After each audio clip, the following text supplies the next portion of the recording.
महज एक महीने पहले तक देश के सबसे शक्तिशाली राजनीतिक परिवार के दर पर आज कोर्ट का समन भेजा गया है। दुनिया की ताकतवर महिलाओं में शुमार कांग्रेस अध्यक्ष सोनिया गांधी को 7 अगस्त को कोर्ट में पेश होने का आदेश दिया गया और यही नहीं, उनके बेटे और कांग्रेस उपाध्यक्ष राहुल गांधी को भी इसी दिन कोर्ट में पेश होने के लिए कहा गया है। दिल्ली की पटियाला हाउस कोर्ट ने यह आदेश बीजेपी नेता सुब्रमण्यम स्वामी की एक याचिका पर दिया है और इस याचिका में कहा गया था कि नेशनल हेराल्ड अखबार का मालिकाना हक पाने के लिए सोनिया गांधी ने और राहुल गांधी ने गड़बड़ी की। आरोप क्या है, देखिए।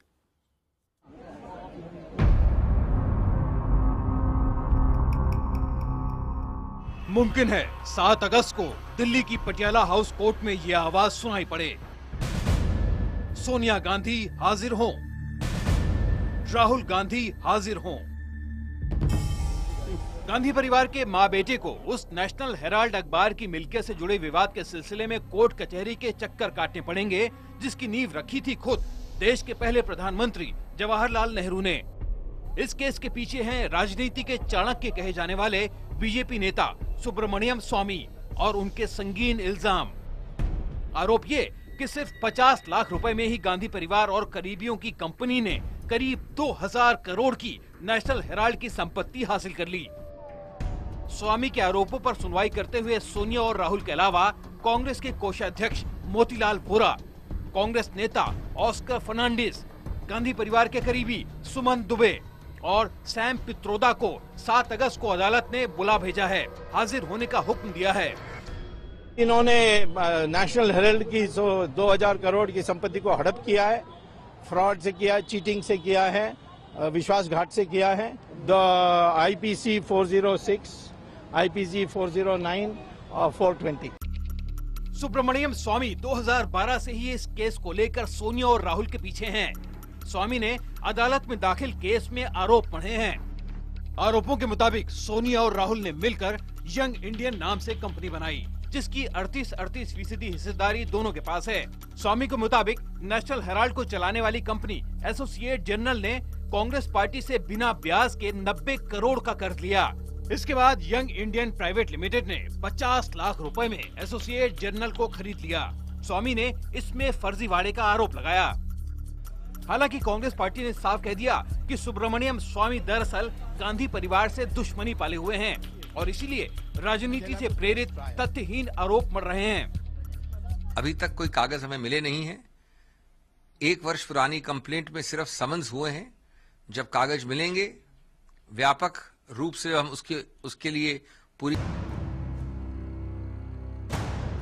सुब्रमण्यम स्वामी के मुताबिक नवंबर 2010 में महज 5 लाख रुपए की पूंजी से यंग इंडिया नाम की एक कंपनी बनाई गई। इस कंपनी में 38% शेयर सोनिया गांधी के और 38% शेयर राहुल गांधी के थे, यानी दोनों को मिलाकर लगभग 76% शेयर गांधी परिवार के पास था।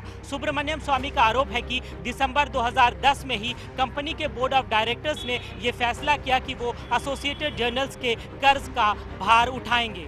आरोप के मुताबिक कांग्रेस के 90 करोड़ के कर्ज में डूबी नेशनल हेराल्ड चलाने वाली कंपनी एसोसिएटेड जर्नल ने अपने बोर्ड की बैठक में यह फैसला किया कि वो अपनी संपत्ति बेचकर ये पैसे नहीं चुकाएगी, बल्कि वो यंग इंडिया कंपनी से 50 लाख रुपए लेकर अपने सारे शेयर्स उन्हें दे देगी।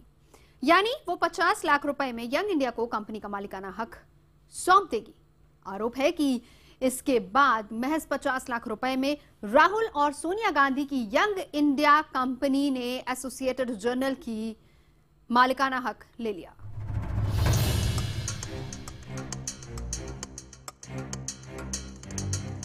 हेराल्ड हाउस की ये 7 मंजिला इमारत द नेशनल हेराल्ड अखबार की है।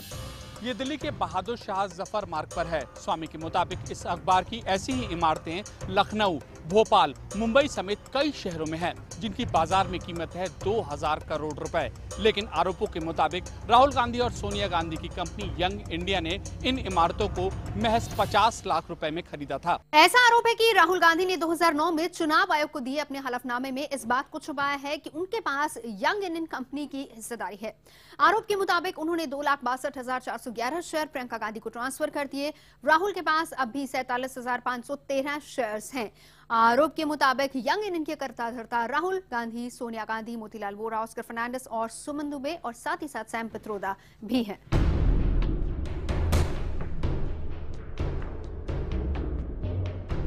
और इस पूरे मामले पर सोनिया या राहुल की तरफ से अभी कोई प्रतिक्रिया नहीं आई है, लेकिन IBN 7 के national affairs editor Bhupendra Choubey ने इस समन पर कांग्रेस प्रवक्ता अभिषेक मनु सिंघवी से खास बातचीत की। सुनिए।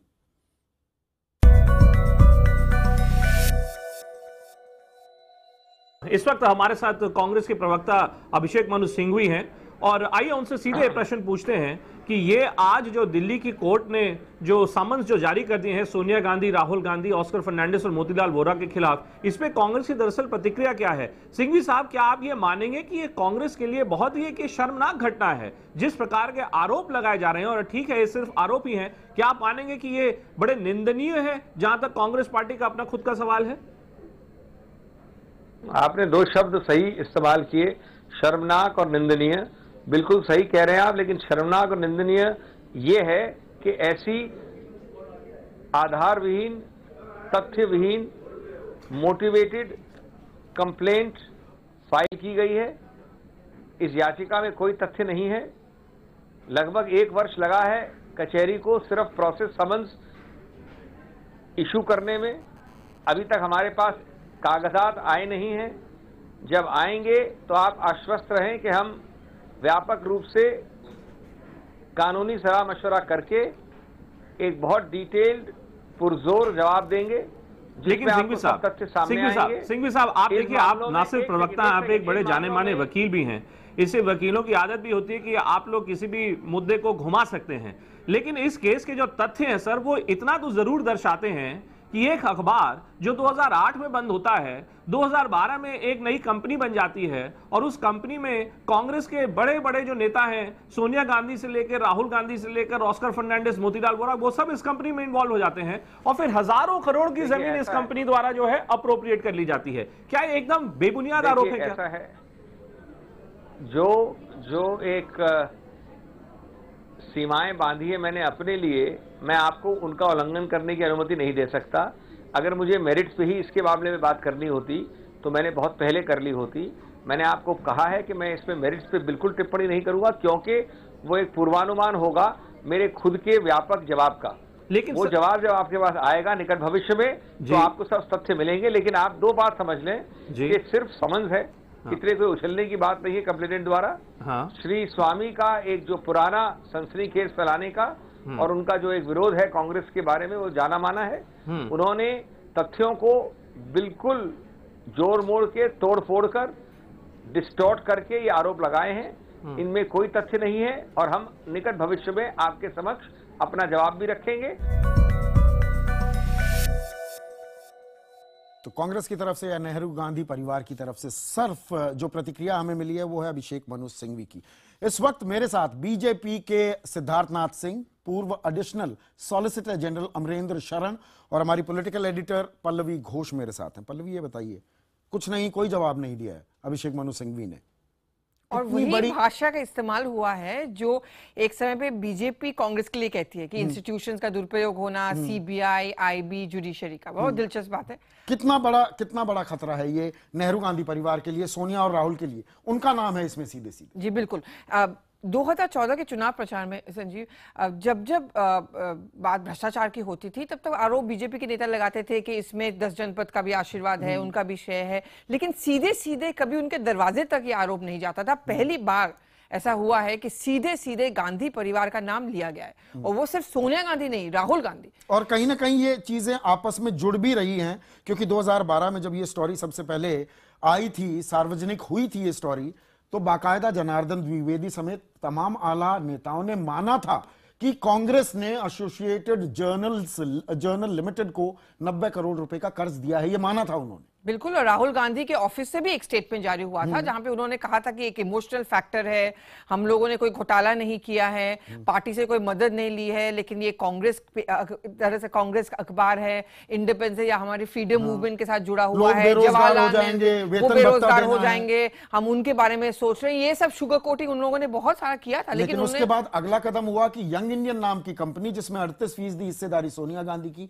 38% राहुल गांधी की और बाकी के नाम लेने की जरूरत नहीं हो जाती है, वो 50 लाख रुपए के एवज में वो पूरा का पूरा एजेएल का जो मालिकाना हक है अपने नाम पर ट्रांसफर करा ले। कंपनीज एक्ट के हिसाब से अगर आप जाएं संदीप, कोई भी पॉलिटिकल पार्टी डायरेक्टली नहीं इन्वेस्ट कर सकती है किसी भी कंपनी में।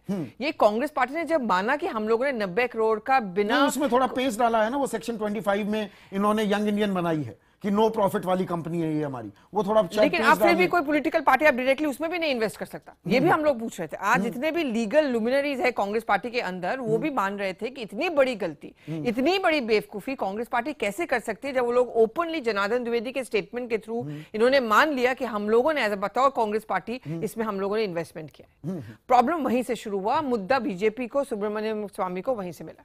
अमरेंद्र शरण साहब, अभिषेक मनु सिंह भी अभी केस की मेरिट्स पर बात करने को तैयार नहीं थे भूपेंद्र चौबे के साथ, पर आपने जो ये शुरुआती जानकारी मिल रही है और बहुतेरी जानकारी पब्लिक हो चुकी है, कितना बड़ा खतरा है ये कांग्रेस की फर्स्ट पॉलिटिकल फैमिली के लिए? देखिए, एक दो बातें हैं इसमें। जब तक मैं खुद अपने आंखों से कागज न पढ़ लूं, किसी भी निर्णय पर आना मुश्किल है। लेकिन एक बात मैं अवश्य कहना चाहूंगा कि प्रथम दृष्टया यह लगता है कि ये राजनीतिक विद्वेष से प्रेरित है। ऐसा क्यों कह रहे हैं आप? देखिए, मैं बताता हूं। एसोसिएटेड प्रेस जर्नल लिमिटेड का मालिकाना हक किसके पास था? उसके शेयर होल्डर्स कौन थे? उसके शेयर होल्डर्स भी वही लोग थे जो कांग्रेस पार्टी के हायर पोजीशंस पर हैं। फिर एसोसिएटेड प्रेस जर्नल के किसी शेयर होल्डर ने कोई विवाद नहीं खड़ा किया। कांग्रेस पार्टी के किसी कार्यकर्ता ने यह नहीं कहा कि आपने ये 90 करोड़ रुपए का इंटरेस्ट फ्री लोन क्यों दिया। क्या वो कानूनी था? यंग इंडिया के भी ये लोन देना कानूनी था क्या? कानून इजाजत देता है क्या शरण साहब? अगर आपका कोई प्रेस खुद का है और आप उसको चलाना चाहते हैं, या कोई पेपर आपके साथ जुड़ा हुआ है और आप उसको चलाना चाहते हैं, वो सिक हो गया है, तो उसको इंटरेस्ट फ्री लोन देना कहां गलत है? नहीं, मुझे समझाइए सर। और मैं थोड़ा नादान हूं कानून के मामले में, मैं नादान हूं। मुझे ये समझाइए, मेरे दर्शकों को भी, कि एक अखबार चल रहा है, उसका कांग्रेस से लेना देना नहीं है, वो कांग्रेस का हिस्सा नहीं है, उसे 90 करोड़ रुपए की दरकार होती है। कांग्रेस पार्टी भी चंदा ही तो इकट्ठा करती है ना आम कार्यकर्ता से। उसके खजाने में, उसकी तिजोरी में जितने पैसे पड़े हुए हैं, उसमें से 90 करोड़ वो अखबार वालों को दे देते हैं। ये कितना जायज है? इंटरेस्ट फ्री, कोई कमर्शियल इन्वेस्टमेंट नहीं है ये। नहीं, पर 90 करोड़ रुपए देना क्या कानून इजाजत देता है? देखिए, ऐसा है, कोई भी कंपनी जब सिक हो गया तो वो लोन अगर उसने मांगा, इन्होंने दे दिया, तो ये कोई कानूनी अड़चन तो इसमें नहीं है। राजनीतिक पार्टी कब से बैंक की तरह काम करने लगी? कब से कारोबारी हो गई? ये बैंक की तरह तो काम तब करते जब ये उस पर इंटरेस्ट लेते। ये इंटरेस्ट फ्री लोन था, जैसा आपने बताया। मैंने खुद और उसके बाद यंग इंडियन कंपनी ने एजेएल को टेक ओवर कर लिया 50 लाख रुपए देकर। देखिए, सिक कंपनीज का जहां तक सवाल है, कई ऐसे सिक कंपनीज होते हैं जिनका टेक ओवर किया जाता है बहुत कम पैसे में। जैसे बिहार में डालमिया की बहुत बड़ी कंपनी थी, वो फेल हो गई वहां पर डालमिया नगर में। उद्योगपतियों की, कंपनीज की बात नहीं कर रहे हैं, हम एक राजनीतिक पार्टी की बात कर रहे हैं सर। नहीं, ये तो take over Young India company ने किया है ना, टेक ओवर कांग्रेस पार्टी ने तो नहीं किया। 38% मालिक हैं राहुल गांधी, 38% मालिक हैं Sonia Gandhi. There is a difference between a shareholder and company. Company एक अलग आर्टिफिशियल पर्सन होता है, और मैंने उसमें कितना पैसा लगाया, इससे मेरा पर्सनैलिटी और उसका पर्सनैलिटी मर्ज नहीं होता। चलिए, सिद्धार्थ कुछ कहना चाह रहे हैं। आपने अपनी बात कही सिद्धार्थ। किसी कंपनी संदीप जी, एक जाने माने वकील इस प्रकार के तर्क देंगे कांग्रेस और सोनिया गांधी जी और उनके परिवार को बचाने के लिए, इससे ज्यादा मैं हास्यास्पद स्थिति नहीं हो सकती। ये कह रहे हैं कि कोई भी कंपनी सिक हो जाए, तो इनका जो सुझाव है कि जितनी कंपनियां यहां सिक हो रही हैं इंडिया में, वो सीधे कांग्रेस के दरवाजे जाए, 24 अकबर रोड में जाए और उनसे वो पैसे ले लें। अरे, जब ये एक पूरा का पूरा एक, और ये कह रहे पूर्वग्रह से प्रेरित है, पूर्वग्रह से प्रेरित। अरे बाबा, एक सिंह साहब आपने बोल दिया, मेरे को बोल लेने दीजिए। आप कहते हैं पूर्वग्रह से प्रेरित है। अरे, पूर्वग्रह से कैसे प्रेरित है? एक प्राइवेट पूरा ट्रांजैक्शन हो रहा है। नेशनल हेरल्ड बंद हो गई 2008 में, 2010 में एक नई कंपनी बनती है यंग इंडिया। वो और कांग्रेस पार्टी, जो कि हम सबको पता है पीपल्स रिप्रेजेंटेशन एक्ट में हम पॉलिटिकल पार्टीज कोई लोन, इंटरेस्ट फ्री लोन नहीं दे सकते कमर्शियल वेंचर के लिए।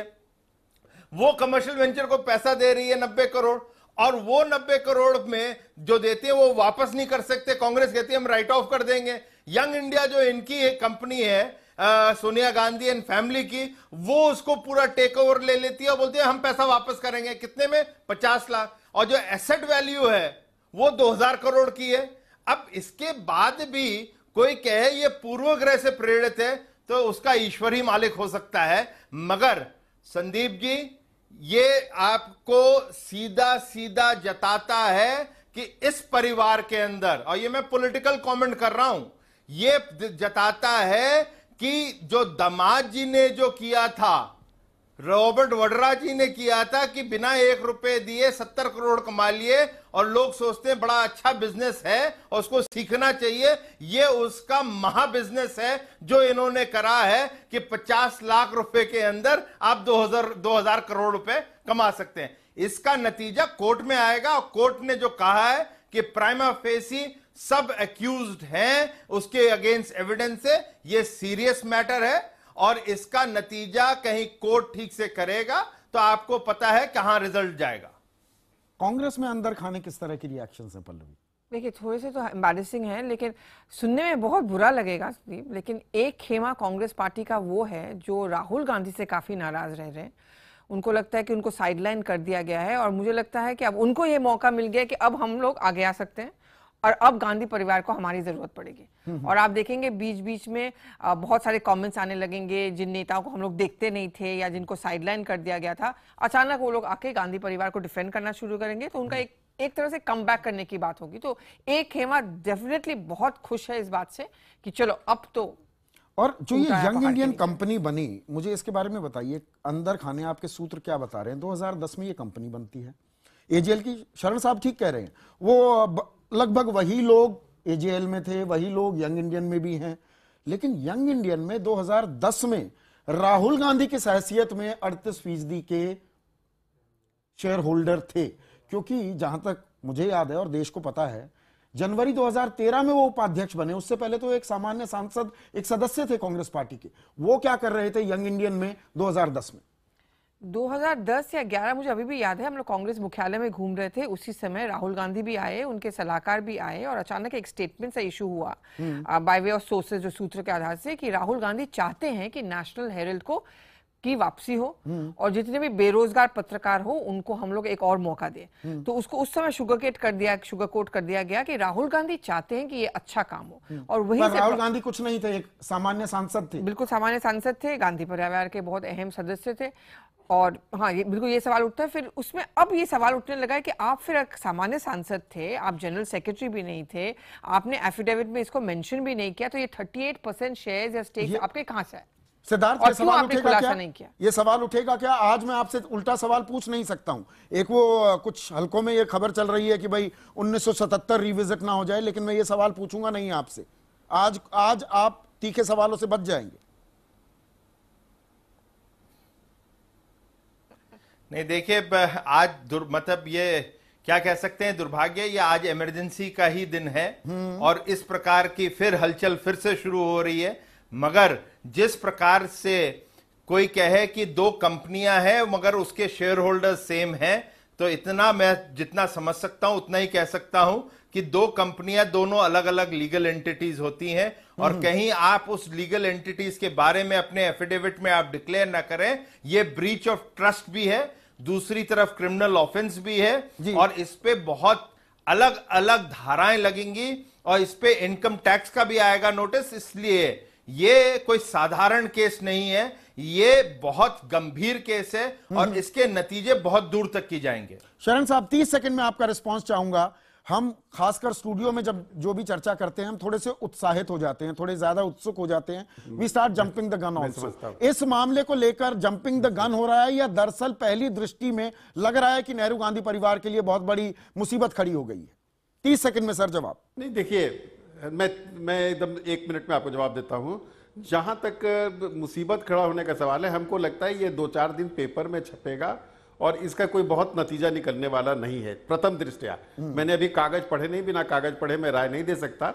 लेकिन जहां तक सवाल है क्रिमिनल केस बनने का, हमको कोई ऐसा क्रिमिनल केस बनता हुआ दिख नहीं रहा है। अगर उन्होंने अपने एफिडेविट में इसको नहीं कहा 2009 में, तो सर जितना कानून की मुझे जानकारी है शरण साहब, 403 आईपीसी की धारा 403, 406, 420 और 120 बी लगाई गई हैं और 420 में 7 साल की सजा होती है, 406 में 3 साल की, 403 में 2 साल। ऑफेंस बनता नहीं है जी, इसमें कोई भी ऑफेंस बनता नहीं है। देखिए 406 जो है वो क्रिमिनल ब्रीच ऑफ ट्रस्ट है। उनके पास कोई इंटरेस्टमेंट किसी ने किसी पैसे का किया नहीं था, इसलिए क्रिमिनल ब्रीच ऑफ ट्रस्ट लागू नहीं होता है। जहां तक सवाल है चीटिंग का, उन्होंने किसको चीट किया, किसका रॉन्गफुल लॉस कर दिया, उनको क्या रॉन्गफुल गेन हो गया? जो नहीं 50 लाख में 2000 करोड़ की प्रॉपर्टी बन जाए, ये तो बहुत बढ़िया, फिर काम हो जाएगा, कुछ गलत भी नहीं। 50 लाख में 2000 करोड़ के मालिक बन गए। आपको मैं बताता हूं, 4000 करोड़ की प्रॉपर्टी डालमिया नगर में पड़ी हुई है, आप ले लीजिए, वो 1 रुपए में बिहार सरकार देने के लिए तैयार है।